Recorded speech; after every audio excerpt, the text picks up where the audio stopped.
Aku nak cerita tentang seorang lelaki, namanya Johan. Dulu dia kerja kampung, cukup makan pun kira syukur.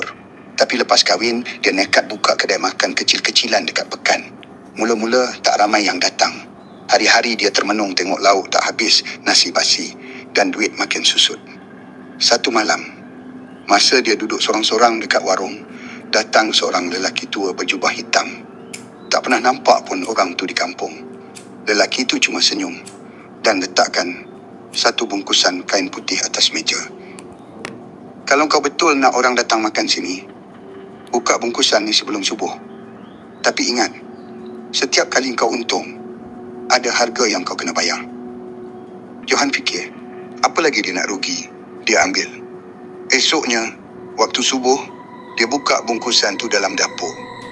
Bau dia busuk, hanyir, dan dalam tu ada sejenis akar kering, hitam pekat, berbalut kain merah. Tapi dia ikut cakap orang tua tu, gantung bawah meja tempat dia masak. Hari pertama, orang mula datang. Hari kedua, warung dia penuh. Hari ketiga, makanan dia viral, walau tak ada orang tahu macam mana. Orang kata nasi lemak dia lain macam. Bau wangi, sambal manis berlemak, lauk tak pernah habis.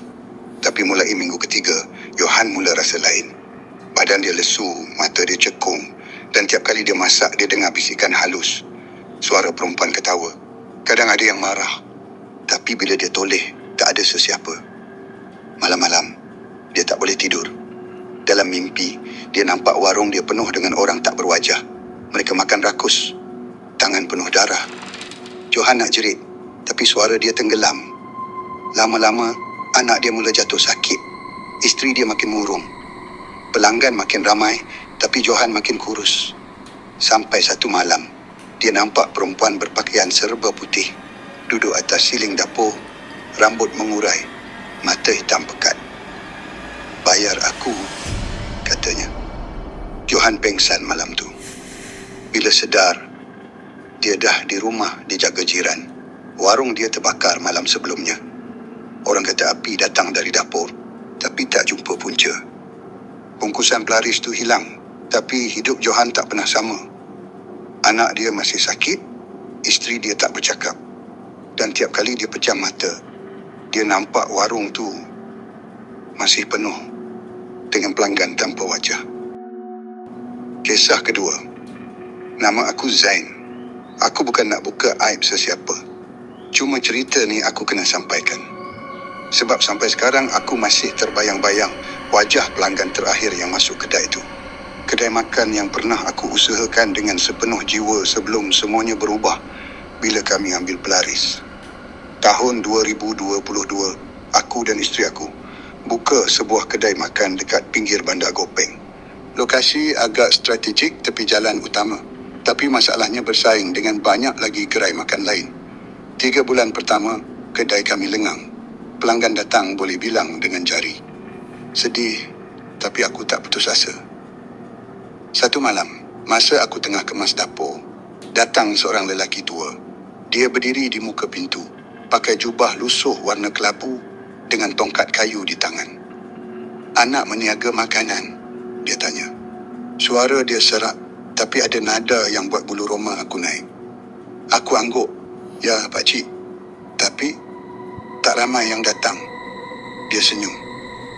"Nak pakcik tolong? Pakcik tahu cara bagi kedai ni meriah, rezeki mencurah-curah."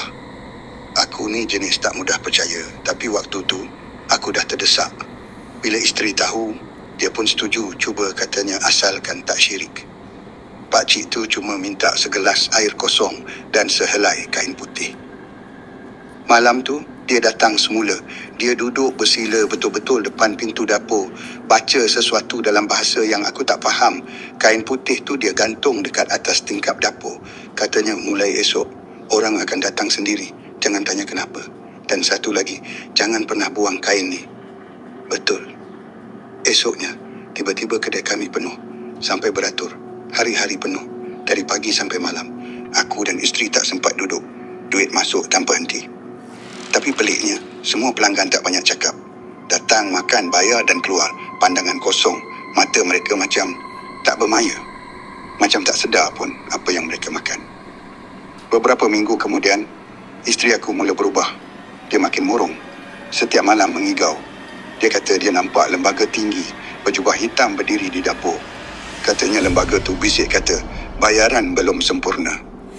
Aku cuba tenangkan dia. Tapi dalam hati, aku pun rasa lain. Makanan kami yang biasa-biasa je, tiba-tiba jadi sedap gila kata orang.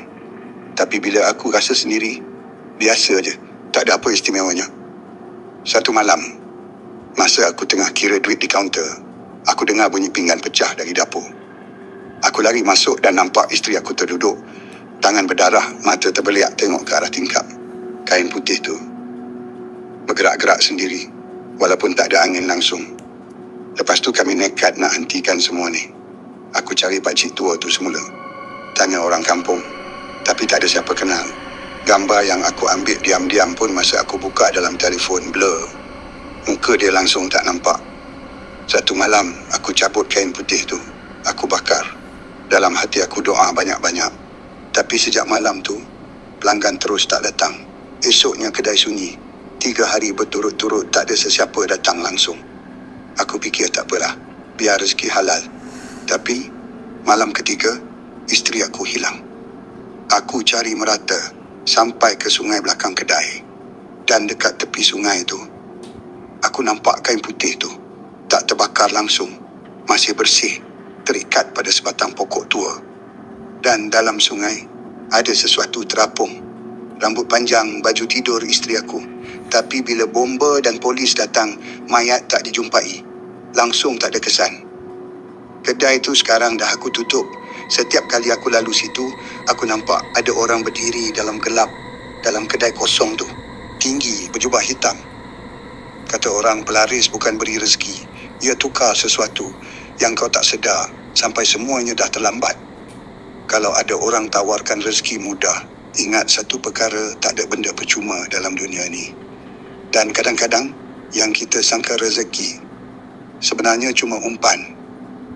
Dan yang kita beri sebagai bayaran, mungkin lebih dari sekadar duit. Kalau kau nampak ada kedai makan yang tiba-tiba naik, dan pelanggan datang tanpa henti, kau fikirlah sendiri, sedap sangat ke makanan dia? Atau mungkin pelaris dia sedang bekerja